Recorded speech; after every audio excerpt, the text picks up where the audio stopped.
ಇವಾಗ ಚಿಕನ್ ಬಿರಿಯಾನಿ ಮಾಡೋದಕ್ಕೆ ಅಂತ ಹೇಳ್ಬಿಟ್ಟು ಚಿಕನ್ ತೊಳೆದಿಟ್ಕೊಂಡಿದ್ದೀನಿ. ಅಂದರೆ ಫುಲ್ ಹಾಕಲ್ಲ, ಒಂದು ಸ್ವಲ್ಪ ಮಾತ್ರ ಹಾಕ್ತೀನಿ. ಇದಿಷ್ಟು ಮಸಾಲೆ ಐಟಮ್ಸ್ ಬೇಕು. ಇದ್ರ ಜೊತೆಗೆ ಬಿರಿಯಾನಿ ಪೌಡರ್ ಒಂದು ಹಾಕಬೇಕು. ಅಲ್ಲಿದೆ. ಚಿಕನ್ ಬಿರಿಯಾನಿ ಮಾಡ್ತಾಯಿದ್ದೀನಿ ಇವಾಗ. ಸೊ ಚಿಕನ್ ಬಿರಿಯಾನಿಗೆ ಇಲ್ಲಿ ಫಸ್ಟು 1-2 ಸ್ಪೂನಷ್ಟು ಎಣ್ಣೆ ಹಾಕ್ಕೊಂಡಿದ್ದೀನಿ. ಎಣ್ಣೆ ಹಾಕ್ಕೊಂಡ್ಮೇಲೆ ಚಿಕನ್ ಮಸಾಲ ಹಾಕ್ಕೊಳ್ಬೇಕು. 1-2 ಪಲಾವ್ ಎಲೆ, ಚಕ್ಕೆ, ಲವಂಗ ಮತ್ತು 1 ಏಲಕ್ಕಿ, ಹಾಗೆ ಸ್ವಲ್ಪ ಜೀರಿಗೆ, ಇದಿಷ್ಟು ಹಾಕಿ ಸ್ವಲ್ಪ ಫ್ರೈ ಮಾಡ್ಕೋಬೇಕು.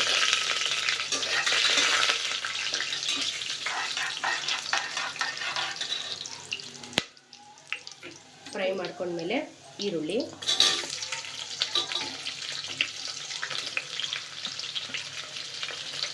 ಹಾಕಿ ಬ್ರೌನ್ ಬರೋವರೆಗೂ ಈರುಳ್ಳಿನ ಚೆನ್ನಾಗಿ ಫ್ರೈ ಮಾಡ್ಕೋಬೇಕು. ಒಂದೇ ಸಾಕಾ? ಹಾಂ, ಇಲ್ಲಿ 2 ಈರುಳ್ಳಿ ತೊಗೊಂಡಿದ್ದೀನಿ. 2 ಈರುಳ್ಳಿನ ಸಣ್ಣ ಸಣ್ಣ ಕಟ್ ಮಾಡಿದ್ದೀನಿ. ಉದ್ದುದ್ದಕ್ಕೆ ಸಣ್ಣ ಕಟ್ ಮಾಡ್ಕೊಂಡಿದ್ದೀನಿ. ಆ್ಯಕ್ಚುಲಿ ನಾನು ಯಾವತ್ತೂ ಬಿರಿಯಾನಿ ಮಾಡಿಲ್ಲ. ಹೌದಾ? ನಾನು ಈಸಿ. ಆ್ಯಕ್ಚುಲಿ ಬಿರಿಯಾನಿ ತುಂಬಾ ಈಸಿ ಮಾಡೋದು. ಟೊಮೊಟೊ ಬತ್ತೆಲ್ಲ ಕಲ್ತಿದ್ದೆ ವಿಡಿಯೋ ನೋಡಿ. ಸಿಕ್ಕಾಬಟ್ಟೆ ಈಸಿ ಬಿರಿಯಾನಿ ಮಾಡೋದು, ಯಾರು ಬೇಕಾದರೂ ಮಾಡ್ಬಿಡ್ಬೋದು. ಸೇಮ್ ವೆಜ್ ಬಿರಿಯಾನಿ ಹೆಂಗೆ ಮಾಡ್ತೀರೋ ಅದೇ ಥರ ಚಿಕನ್ ಹಾಕೋದಷ್ಟೇ. ಸೇಮ್ ಅದಕ್ಕೆಲ್ಲ ಏನೇನು ಇಂಗ್ರೀಡಿಯೆಂಟ್ ಹಾಕ್ತೀರೋ ಅವರು ದಮ್ ಕಟ್ಟಿ ಮಾಡ್ತಾರಲ್ಲ ಅದೆಲ್ಲ ಬರಲ್ಲ. ಈ ಸಲ ನಾನು ದೊಣ್ಣೆ ಬಿರಿಯಾನಿ ಪೌಡರ್ ತರಿಸಿದ್ದೀನಿ. ಚೆನ್ನಾಗಿರುತ್ತೆ. ನೋಡೋಣ, ಯಾವಾಗಲೂ ಮನೆಯಲ್ಲೇ ರುಬ್ಬಿ ಮಾಡ್ತಿದ್ದೆ. ಈ ಸಲ ದೊಣ್ಣೆ ಬಿರಿಯಾನಿ ಪೌಡರ್ ತರಿಸಿದ್ದೀನಿ. ಮತ್ತು ರೆಡ್ ಬಿರಿಯಾನಿ ಅಂದೆ ನೋಡೋಣ.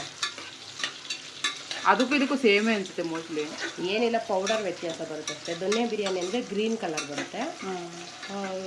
ಚಿಲ್ಲಿ ಪೌಡರ್ ಇದೆಲ್ಲ ಹಾಕಿ ಅಲ್ಲ, ಸ್ಪೈಸಸ್ ಹಾಕಿ ಮಾಡಿದ್ರೆ ರೆಡ್ ಕಲರ್ ಬರುತ್ತೆ. ಹಾಂ, ರೆಡ್ ಕಲರ್ ಬರುತ್ತೆ ಅಷ್ಟೇ ಡಿಫ್ರೆನ್ಸು. ಈಗ ಈರುಳ್ಳಿ ಎಲ್ಲ ಚೆನ್ನಾಗಿ ಫ್ರೈ ಆಯ್ತಲ್ಲ, ಈಗ ಇದಕ್ಕೆ ಶುಂಠಿ ಬೆಳ್ಳುಳ್ಳಿ ಪೇಸ್ಟು 1 ಸ್ಪೂನಷ್ಟು ಹಾಕಬೇಕು. ಇವಾಗ ಎಲ್ಲ ತುಂಬ ಜನ ವೀಡಿಯೋ ಮಾಡ್ತಾರಣ್ಣ ನಮ್ಮದು ಅಡುಗೆ ಮಾಡುವಾಗ.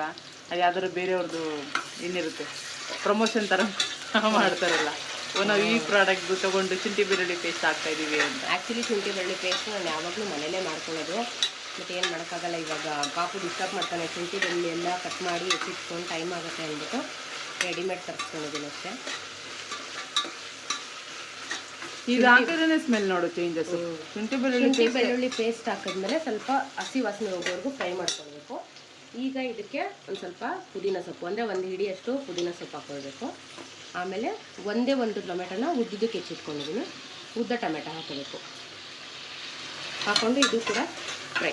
ಇದೆಲ್ಲ ಏನು ಸ್ಮ್ಯಾಶ್ ಆಗೋವರೆಗೂ ಕಾಯಬೇಕು ಅನ್ನೋದೆಲ್ಲ ಏನೂ ಇಲ್ಲ, ಜಸ್ಟ್ ಸುಮ್ಮನೆ ಹಾಗೆ.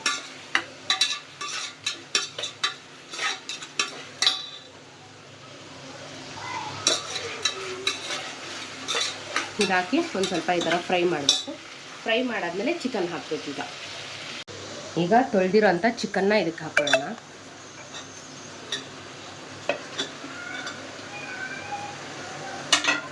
ಚಿಕನ್ ಹಾಕ್ಕೊಂಡು ಚೆನ್ನಾಗಿ ಮಿಕ್ಸ್ ಮಾಡಬೇಕು. ಕುಕ್ಕರ್ ಸಾಕಾಗುತ್ತಾ? ಸಾಕು, ಜಾಸ್ತಿ ಏನು ಮಾಡಲ್ಲ ಬಿರಿಯಾನಿ.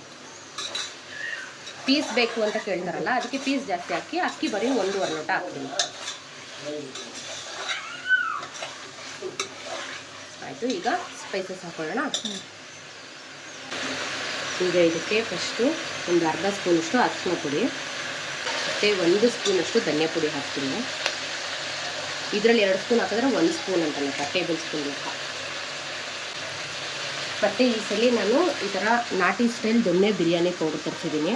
ಯಾವಾಗಲೂ ಅಷ್ಟೇ ನಾನು ಮನೇಲಿ ರೆಡಿ ಮಾಡ್ಕೋತಾ ಇದ್ದೆ. ದೊಣ್ಣೆ ಬಿರಿಯಾನಿ ಮಾಡೋದು ನಂಗೆ ಮಾಡೋಕ್ಕೆ ಬರಲ್ಲ. ಸೊ ಅದರಿಂದ ಈ ಸಲ ದೊಣ್ಣೆ ಬಿರಿಯಾನಿ ಪೌಡರ್ ತರಿಸ್ತೀನಿ. ಆ್ಯಕ್ಚುಲಿ ಇದಕ್ಕೇನೂ ಹಾಕಂಗೇನಿಲ್ಲ.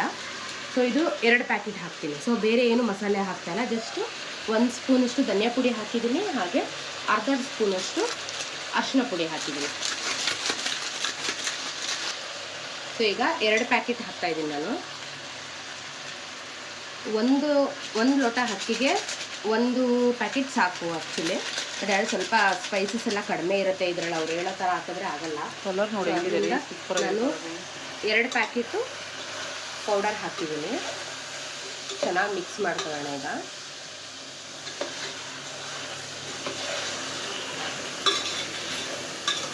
ಈ ಥರ ಚೆನ್ನಾಗಿ ಮಿಕ್ಸ್ ಮಾಡಿಕೊಂಡು 1 ರೌಂಡು ಸ್ವಲ್ಪ ಪೌಡರ್ದೆಲ್ಲ ಸ್ಮೆಲ್ ಇರುತ್ತಲ್ಲ ಅದೆಲ್ಲ ಹೋಗಬೇಕು. ಅದೆಲ್ಲ ಹೋದ್ಮೇಲೆ ಈಗ ಇದಕ್ಕೆ ಸ್ಪೆಷಲ್ ಇಂಗ್ರೀಡಿಯೆಂಟ್ ಹಾಕಬೇಕು. ಏನು ಗೊತ್ತಾ, 1/2 ಕಪ್ಪಷ್ಟು ಮೊಸರು, 1/2 ಕಪ್ಪಷ್ಟು ಮೊಸರು ಹಾಕಿ ತಿರ್ಗಿಸ್ಬೇಕು. ತುಂಬ ಅದೇನು ಮೊಸರು ಹಾಕ್ತಾರೋ ಗೊತ್ತಿಲ್ಲ. ಮೊಸರು ಹಾಕೋದ್ರಿಂದ ಟೇಸ್ಟು ತುಂಬ ಚೆನ್ನಾಗಿ ಬರುತ್ತೆ ಅಂತ. ಒಬ್ಬೊಬ್ರು ಬೆಣ್ಣೆ ತಿನ್ನಲ್ಲ, ಸೊ ಅದರಿಂದ ಬೆಣ್ಣೆ ಬದಲು ಮೊಸರು ಹಾಕೋದಷ್ಟೇ. ಕಲರ್ ಸಕ್ಕದಾಗಿ ಬಂತು, ಕಲರು ಅಲ್ಲ ಸೂಪರಾಗಿ ಕಾಣಿಸ್ತದೆ. ಇಲ್ಲಿ ಡೈರೆಕ್ಟಾಗಂತೂ ಇನ್ನೂ ಹಿಂದೆರೊಳಗೆ ಯಮ್ಮಿಯಾಗಿ ಅನ್ನಿಸ್ತಾ ಇದೆ. ಡೈರೆಕ್ಟಾಗಿ ಸಕ್ಕದಾಗಿ ಕಾಣಿಸ್ತಾ ಇದೆ. ಇನ್ನು ಒಂದ್ಸರಿ ಟೇಸ್ಟ್ ಮಾಡಿರಿ. ಅದೇನೋ ಟೇಸ್ಟ್ ಮಾಡ್ಬೇಕಂತಾನೆ ಅನ್ಸಲ್ಲ ನನಗೆ, ಬಟ್ ಮಾಡೋಕೆ ಇಷ್ಟ. ನೋಡಿ ಇಲ್ಲಿ ನೋಡಿದ್ರೇ ಗೊತ್ತಾಗ್ತಿದೆ ನನಗೆ ಉಪ್ಪು ಖಾರ ಎಲ್ಲ ಕರೆಕ್ಟಾಗಿದೆ, ನಾನು ಏನು ಎಕ್ಸ್ಟ್ರಾ ಹಾಕಂಗಿಲ್ಲ ಅಂತ. ಇದ್ರೇನೆ ಸಾಕು, ಬಿರಿಯಾನಿ ಇವತ್ತು ನೋಡೋಣ, ನಂಗೆ ಅಷ್ಟೊಂದು ಇಂಟ್ರೆಸ್ಟ್ ಇಲ್ಲ, ಟ್ರೈ ಮಾಡೋಣ. ಇವಾಗ ಅಕ್ಕಿ ತೊಳ್ಕೊಂಡು ಹಾಕಬೇಕು. ಅಕ್ಕಿ ಹಾಕೋಕ್ಕೂ ಮುಂಚೆ ಒಂದು ಸ್ವಲ್ಪ ಬೇಯಬೇಕು ಚಿಕನ್ನು. ನೋಡಿ ಈ ಥರ ಎಣ್ಣೆ ಎಲ್ಲ ಸೈಡಿಗೆ ಬಿಡ್ತಾ ಇದೆಯಲ್ಲ, ಈ ಥರ ಚೆನ್ನಾಗಿ ಸೈಡಿಗೆ ಬಿಟ್ಟರೆ ಆವಾಗ ಚಿಕನ್ನು ಸ್ವಲ್ಪ ಬೆಂದಿದೆ ಅಂತ. ಈಗ ಅನ್ನದ ಜೊತೆ ಬೇಯುತ್ತಲ್ಲ ಆವಾಗ ಕರೆಕ್ಟಾಗಿರುತ್ತೆ. ಸೊ ಈಗ ನಾನಿಲ್ಲಿ 1.5 ಲೋಟದಷ್ಟು ಅಕ್ಕಿ ತೊಗೊಂಡಿದ್ದೀನಿ. ಅಕ್ಕಿನ ನೀಟಾಗಿ 2 ಸಲ ತೊಳ್ಕೊಬೇಕು. 1.5 ಲೋಟಕ್ಕೆ 3 ಲೋಟ ನೀರು, ಅಂದರೆ 1 ಲೋಟ ಅಕ್ಕಿ ಹಾಕಿದ್ರೆ 2 ಲೋಟ ನೀರು, 1.5 ಹಾಕಿರೋದ್ರಿಂದ 3 ಲೋಟ ನೀರು ಹಾಕಬೇಕು.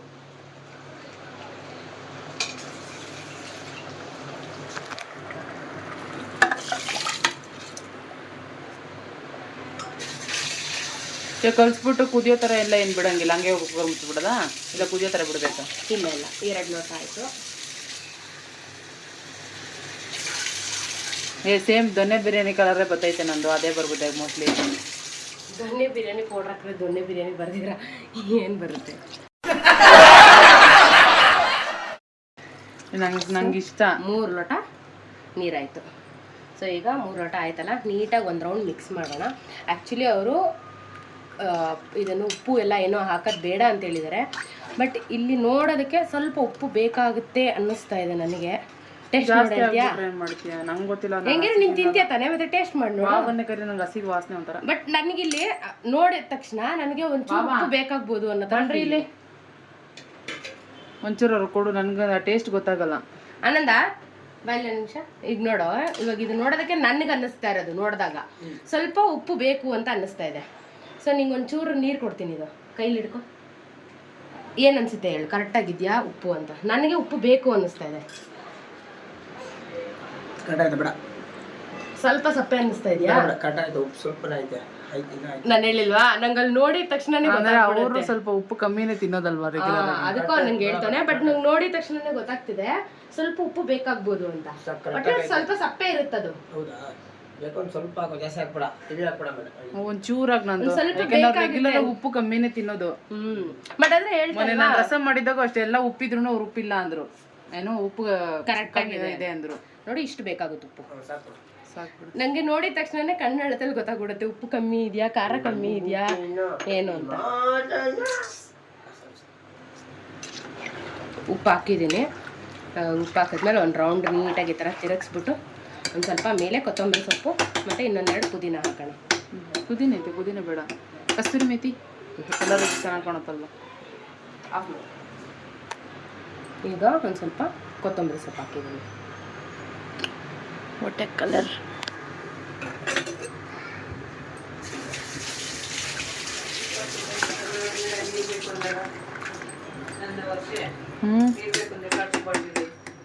ಕೊತ್ತಂಬರಿ ಸೊಪ್ಪು ಹಾಕಿ ಇವಾಗ ಕವರ್ ಮಾಡೋಣ. ಲಿಡ್ ಕ್ಲೋಸ್ ಮಾಡಿ 2 ವಿಷಲ್ ಹಾಕಿಸ್ಬೇಕು.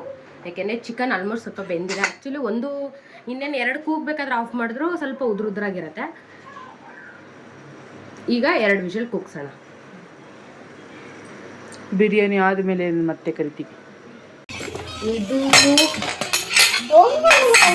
ಬಿರಿಯಾನಿ ಸಖತ್ತಾಗಿರುವಂಥ ದೊನ್ನೆ ಬಿರಿಯಾನಿ ರೆಡಿಯಾಗಿದೆ. ಸೊ ಇದನ್ನು ನಾವು ಯುಗಾದಿ ಹಬ್ಬದ ಸ್ಪೆಷಲ್ ಅಂತ ಹೇಳಿ ಮಾಡಿದ್ವಿ. ಸೊ ಈಗ ಆಲ್ರೆಡಿ ವಿಡಿಯೋ ಕೂಡ ಅಪ್ಲೋಡ್ ಮಾಡಿದ್ದೀನಿ ಯುಗಾದಿ ಹಬ್ಬದ್ದು. ಯಾವ್ಯಾವುದು ಡಿಶಸ್ ಮಾಡಿದ್ದೆ ಅದನ್ನೆಲ್ಲ ಕೂಡ ಇಂಡಿವಿಜುವಲ್ ಆಗಿ ಅಪ್ಲೋಡ್ ಮಾಡ್ತೀನಿ ಅಂತ ಹೇಳಿದೆ. ಸೊ ಮೊದಲನೇದಾಗಿ ದೊನ್ನೆ ಬಿರಿಯಾನಿ ಹೇಗೆ ಮಾಡಿದ್ವಿ ಅನ್ನೋ ವಿಡಿಯೋನ ಅಪ್ಲೋಡ್ ಮಾಡಿದ್ದೀನಿ. ಈಗ ಹೇಗಿದೆ ಅಂತ ನೀವು ಕೂಡ ಮನೇಲಿ ಒಂದ್ಸಲಿ ಟ್ರೈ ಮಾಡಿ, ಹಾಗೆ ನನಗೂ ಕೂಡ ಕಮೆಂಟ್ ಮಾಡಿ ಹೇಗೆ ಬಂದಿದೆ ಅಂತ ಹೇಳಿ. ಬಹಳ ಈಸಿ ಮತ್ತು ತುಂಬಾ ಬೇಗ ಆಗೋಗ್ಬಿಡುತ್ತೆ. ಜಸ್ಟ್ ಏನಂದರೆ ದೊನ್ನೆ ಬಿರಿಯಾನಿ ಪೌಡರ್ ಒಂದು ಎಕ್ಸ್ಟ್ರಾ ಯೂಸ್ ಮಾಡಿ ಮಾಡಿರೋವಂಥದ್ದು ಇದು. ಬೇಕಾದರೆ ಇದನ್ನು ಕೂಡ ನಾವು ಮಸಾಲೆ ಕೂಡ ಮನೆಯಲ್ಲೇ ರೆಡಿ ಮಾಡ್ಕೊಳ್ಬೋದು. ಬಿರಿಯಾನಿ ಮಾತ್ರ ತುಂಬಾ ಚೆನ್ನಾಗಿರುತ್ತೆ. ನೀವು ಎಲ್ಲರೂ ಟ್ರೈ ಮಾಡಿ, ಮಿಸ್ ಮಾಡ್ದಿರಾ ಒಂದ್ಸಲಿ ಮನೇಲಿ ಓಕೆನಾ. ಈ ವಿಡಿಯೋ ಏನಾದರೂ ಇಷ್ಟ ಆಗಿದ್ದರೆ ಲೈಕ್ ಮಾಡೋದನ್ನು ಮರಿಬೇಡಿ, ಹಾಗೆ ಶೇರ್ ಮಾಡೋದನ್ನು ಮರಿಬೇಡಿ. ಓಕೆ, ಇದೇ ಥರ ಒಳ್ಳೊಳ್ಳೆ ರೆಸಿಪೀಸ್ನ ಅಪ್ಲೋಡ್ ಮಾಡ್ತಾ ಇರ್ತೀನಿ. ಹೀಗೆ ಎಲ್ಲರೂ ವಾಚ್ ಮಾಡ್ತಾಯಿರಿ. Thank you so much. Thanks for watching Nandini Anand vlogs in Kannada. Bye bye.